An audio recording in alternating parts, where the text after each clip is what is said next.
Good morning, it's 9:24. While there are many perks of having a very public-facing job, like being a radio DJ, there can be some drawbacks as well. Lucia was an iconic rock DJ on The Current for almost 20 years. And during her time on air, she had a stalker for 3 years while she was living a very public life. In her new memoir, What Doesn't Kill Me Makes Me Weirder and Harder to Relate To, she is talking about this time in her life, and Mary joins us here in studio this morning. It's such a delight to have you with us. Thank you for being here. Thank you for asking me to your cool show. You're a cool show. We've already established that. All right, so let's talk a little bit about you. Tell our viewers a little bit about yourself before we get to your book. Well, I have been in radio in this market specifically almost 30 years, which is kind of crazy. And my last job being at The Current from Minnesota Public Radio, I was the afternoon drive host. And, you know, there's a lot of things, and I'm sure you're well aware, too, that you put yourself out there, whether it's on television or radio, and you get some fans, and then you get a few oh-ohs, you know, and it was sort of part of the job to kind of weed through who's a fan and who might be a little something different. Mm-hmm. And the book for me, to write a book like that was, I knew that I had lost a lot of my power, having gone through this traumatic thing that creativity's always been, for me anyways, very empowering. So I knew it was just one way to get back a little of that power. And when we talk about kind of what you lived through, and we don't want to get to all of it, but some of the nuts and bolts of this is, I mean, you were on the radio and you had someone who was watching where you were going, mm-hmm. who was sending items to your house, who was requesting to meet with you. I mean, invading your personal space, because as a radio personality, you live on the radio in this time, but you're still who you are outside of this, and that's private. You know, I think I've always thought that to be on air and to be genuine, authentic, and honest, you are putting a little bit more out there than maybe most people do. And so you do attract people who maybe come up to you years later and say, I've listened to you for 10 years. Yes. I feel like I know you. And I've always said, you kind of do. Because I don't have like a second persona. It's like, no, this is it. And so, you know, it's definitely connecting to a listener. Radio is sort of that old medium in which there's studies that have been done where people tend to listen to radio when they're alone. So you combine, you know, the consistency of someone's voice, the familiarity, and then if there's an instability mentally, that person can take that and believe that you are in a relationship.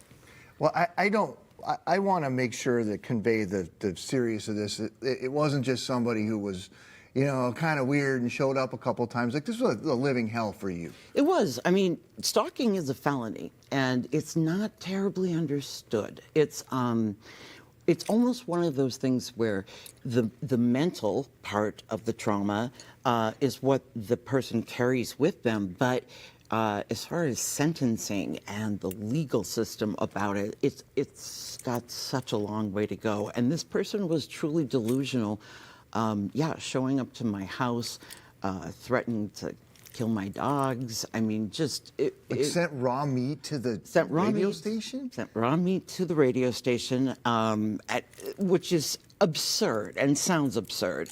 But I had to laugh, because as I am handing 10 pounds of meat in butcher paper down to the lawyer, everyone was like, who's it from? Yeah. And I'm like, right. Do you really think it's from, like, somebody I know? The butcher who's going to have a nice meal tonight? Good grief. So, yeah, I mean, when you're dealing with somebody who is literally not afraid of any consequence, it's scary. And it went on for 3 years. 3 years. So this wasn't something that was short-lived, that was able to be nipped in the bud and you moved on with your career? No, because part of that is obtaining a restraining order, an order of protection is a first step.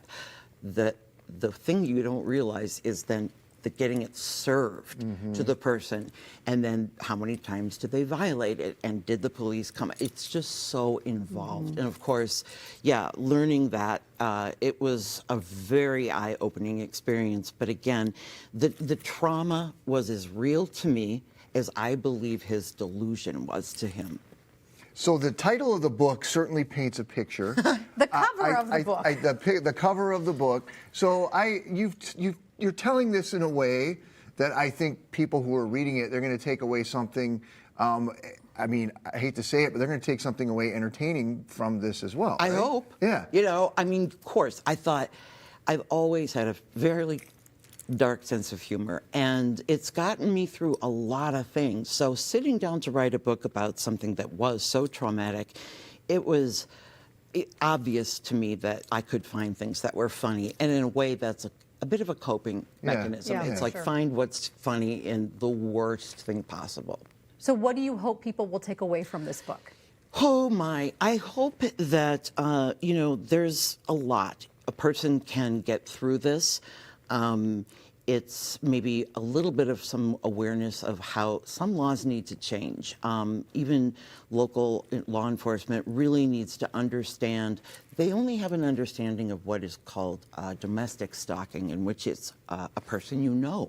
This was someone I did not know, had never met, never seen. That was very hard for them to handle. So maybe a little awareness and then a couple of good laughs. I like to call this, it's like a fun-sized grenade, my book. So yeah. That's perfect. Interesting. It's perfect. Yeah. So if people want to come, you've got some events coming up. Tell us about those. I do. Tuesday, December 9th at the Granada Theater in Uptown Minneapolis, Liz Winstead is going to be hosting, and it's sort of the official party release. And the following night, also in St. Paul, the Ramsey County Library at the Landmark Center with my old friend Andrea Swenson. Wonderful.